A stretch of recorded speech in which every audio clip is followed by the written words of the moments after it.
So hi friends, ನಾನು ನಿಮ್ಮ Kiran. So friends, ನಿನ್ನೆ ಇಂಡಿಯಾ ವರ್ಸಸ್ ಅಫ್ಘಾನಿಸ್ತಾನ ಒಂದು T20 ಮ್ಯಾಚ್ ನಡೀತು. ಸೊ ಇಂಡಿಯಾ ಒಂದು ಅದ್ದೂರಿಯಾಗಿ ಒಂದು ಮ್ಯಾಚನ್ನು ಗೆಲ್ತು. ಸೊ ನನಗೆ ಒಂದು ಇಂಡಿಯಾ ಕಂಟಿನ್ಯೂಸ್ ಒಂದು 3 ಮ್ಯಾಚ್ಗಳನ್ನು ಗೆದ್ದಿದೆ. ಆ ಮ್ಯಾಚಿನ ಬಗ್ಗೆ ಒಂದು ಸ್ವಲ್ಪ ರಿವ್ಯೂವನ್ನು ಮಾಡೋಣ. ಸೊ ಮೊದಲನೇದಾಗಿ ಟಾಸ್ ಗೆದ್ದು ಬ್ಯಾಟಿಂಗು ಮೊದಲನೇದಾಗಿ ಟಾಸನ್ನು ಇಂಡಿಯಾ ಗೆದ್ದು ಬ್ಯಾಟಿಂಗನ್ನು ಚಾಯ್ಸ್ ಮಾಡ್ಕೊಳ್ತು ಇಂಡಿಯಾ.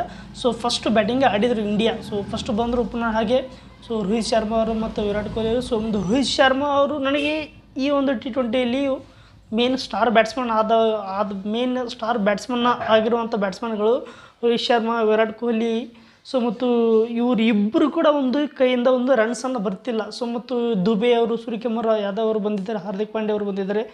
ಸೊ ಇವ್ರ ಕೈಲಿ ರನ್ ಬರ್ದಿಲ್ಲ. ಸೊ ಈ ಒಂದೆರಡು ಮ್ಯಾಚ್ಗಳಿಂದ ಸೂರ್ಯಕುಮಾರ್ ಯಾದವ್ ಅವರು ಹಾಗೂ ಮತ್ತು ನಿನ್ನೆ ಒಂದು ಮ್ಯಾಚನ್ನು ಸೂರ್ಯಕುಮಾರ್ ಯಾದವ್ ಅವರು ಆಡಿದರು. ಸೂರ್ಯಕುಮಾರ್ ಯಾದವ್ ಅವರು ಮತ್ತು ಹಾರ್ದಿಕ್ ಪಾಂಡ್ಯ ಅವರು ನಿನ್ನೆ ಒಂದು ಮ್ಯಾಚಲ್ಲಿ ಅವ್ರು ಚೆನ್ನಾಗಿ ಆಡಿದರು. ಸೊ 180 ತನಕ ರನ್ ಬಂತು. ಸೊ ರೋಹಿತ್ ಶರ್ಮಾ ಅವರು ಮತ್ತು ವಿರಾಟ್ ಕೊಹ್ಲಿ ಅವರು ಹಾಗೆ ಒಂದು ಫ್ಲಾಪ್ ಶೋವನ್ನು ನಡೆಸಿದರು. ಒಂದು ಲೈಕ್ ಬಂದು ರೋಹಿತ್ ಶರ್ಮಾ ಅವರು ಬರೀ ಒಂದು 13 ಬಾಲ್ ನಡಿ ಬರೀ ಒಂದು 8 ರನ್ನನ್ನು ಹೊಡೆದರು. ಸೊ ಒಂದು ಬಿಗ್ ಶಾಟನ್ನು ಹೊಡೆಯೋದಕ್ಕಾಗಿ ಒಂದು ಕ್ಯಾಚ್ ಔಟನ್ನು ಆಗಿಬಿಟ್ರು. ಸೊ ಮತ್ತು ವಿರಾಟ್ ಕೊಹ್ಲಿ ಅವರು ಕೂಡ ಬರೀ 24 ಬಾಲ್ ಆಡಿ 24 ರನ್ 100 ಸ್ಟ್ರೈಕ್ ರೇಟಲ್ಲಿ ಆಡಿದರು. ಸೊ 24 ಬಾಲ್ 24 ರನ್ ಕರೆಕ್ಟಾಗಿ ಹೊಡೆದಾರೆ. ಒಂದು 6 ಹೊಡೆದರು ವಿರಾಟ್ ಕೊಹ್ಲಿ ಅವರು. ಸೊ ಮತ್ತು ಅದು ಬಿಟ್ಟರೆ ಯಾವ ರೀತಿ 4 ಹೊಡೆದಿಲ್ಲ. ಸೊ ಇನ್ನು ಪಂತ್ ಅವರು ಒಂದು ಲಾಸ್ಟ್ ಒಂದು ಟೂ ಮ್ಯಾಚಲ್ಲಿ ಒಂದೆರಡು ಮ್ಯಾಚಲ್ಲಿ ತುಂಬ ಚೆನ್ನಾಗಿ ಆಡಿದ್ರು.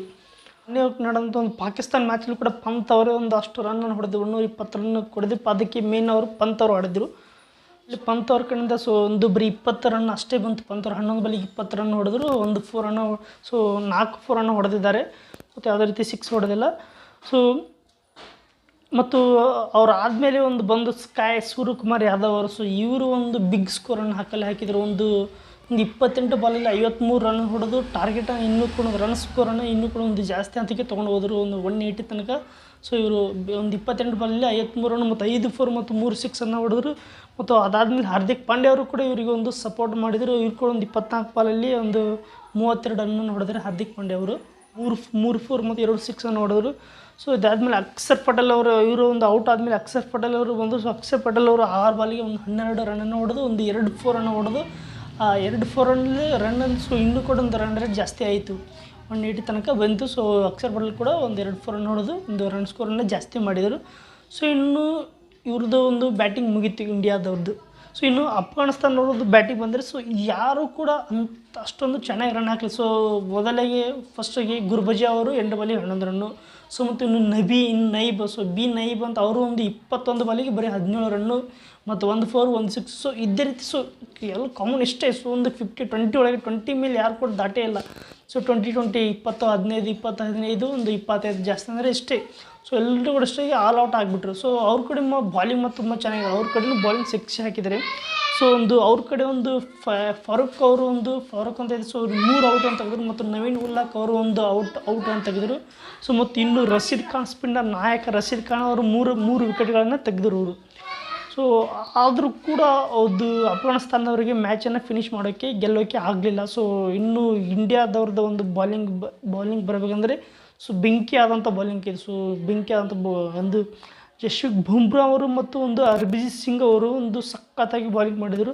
ಒಂದು ಒಂದು ಎಸ್ ಸಿಂಗ್ ಅಂತ ಇದ್ದರು. ಸೊ ಅವರು ಒಂದು 3 ವಿಕೆಟನ್ನು ಪಡೆದುಕೊಂಡರು. ಮತ್ತು ಬುಮ್ರಾ ಅವರು ಕೂಡ ಒಂದು 3 ಔಟನ್ನು ಪಡೆದರು. ಮತ್ತು ಇನ್ನು ಯಾದವ್ ಅವರು 2 ಔಟನ್ನು ಪಡೆದು ಮತ್ತು ಹರ್ಷಲ್ ಪಟೇಲ್ ಅವರು ಕೂಡ 1 ವಿಕೆಟ್ ಮತ್ತು ಜಡೇಜಾ ಅವರು ಕೂಡ ಒಂದು ವಿಕೆಟನ್ನು ತೆಗೆದುಕೊಂಡರು.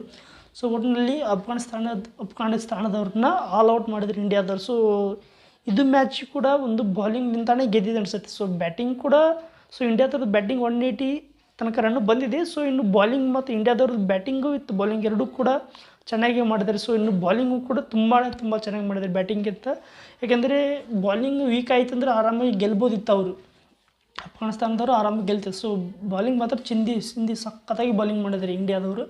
ಸೊ ಇನ್ನು ಏನಾಗಿ ನೆಗೆಟಿವ್ ಕಾಣ್ತಿದೆ ಅಂದರೆ ಸೊ ಒಂದು ಮೇನ್ ಸ್ಟಾರ್ ಪ್ಲೇಯರ್ಸ್ ಆದಂಥ ರೋಹಿತ್ ಶರ್ಮಾ ಮತ್ತು ವಿರಾಟ್ ಕೊಹ್ಲಿ ಅವ್ರ ಕಡೆಯಿಂದ ಒಂದು ರನ್ಸ್ ಬರಬೇಕು. ಒಂದು 50 ರನ್ಸ್ ಆದರೂ ಬರಲೇಬೇಕು. ಯಾಕಂದರೆ ಇಷ್ಟು ಒಂದು 3-4 ಮ್ಯಾಚ್ಗಳಾಯಿತು, ಯಾವುದೇ ಮ್ಯಾಚಲ್ಲಿ ಕೂಡ ಒಂದು ಅಷ್ಟೊಂದು ಚೆನ್ನಾಗಿ ಅವ್ರ ಕಡೆಯಿಂದ ರನ್ ಬಂದಿಲ್ಲ ವಿರಾಟ್ ಕೊಹ್ಲಿ ಮತ್ತು ರೋಹಿತ್ ಶರ್ಮಾ ಅವ್ರ ಕಡೆಯಿಂದ.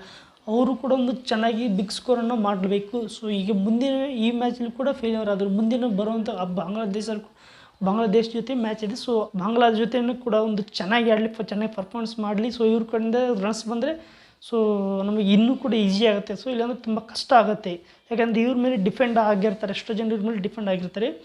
ಸೊ ಓಕೆ, ಸೊ ಅಂತೂ ಇಂದು ಕೂಡ ಇಂಡಿಯಾದ ಮ್ಯಾಚ್ ಗೆದ್ದಿದ್ದಾರೆ. ಸೊ ಮುಂದಿನ ಮ್ಯಾಚ್ ಕೂಡ ಗೆಲ್ಲಿ ಅಂತ ನೋಡೋಣ. ಸೊ ಮುಂದಿನ ಮ್ಯಾಚ್ ಹೇಗಿರುತ್ತೆ ಅಂತ ರಿವ್ಯೂವನ್ನು ನೋಡ್ತೀನಿ. ಮುಂಚೆ ಈಗ ಮುಂದಿನ ಮ್ಯಾಚ್ ನೋಡೋಣ. ಸೊ ನಿಮಗೆ ಈ ವಿಡಿಯೋ ಇಷ್ಟ ಆದರೆ ಲೈಕ್ ಮಾಡಿ, ಶೇರ್ ಮಾಡಿ ಮತ್ತು ಸಬ್ಸ್ಕ್ರೈಬ್ ಮಾಡಿ. ಮತ್ತು ನಿಮಗೆ ನಿನ್ನೆ ಮ್ಯಾಚ್ ಬಗ್ಗೆ ಏನು ಅನಿಸುತ್ತೆ ಅಂತ ಕೆಳಗಡೆ ಕಮೆಂಟ್ ಮಾಡಿ ಫ್ರೆಂಡ್ಸ್. ಓಕೆ ಫ್ರೆಂಡ್ಸ್, ಮುಂದಿನ ವಿಡಿಯೋದಲ್ಲಿ ಸಿಗೋಣ ಫ್ರೆಂಡ್ಸ್. Bye friends.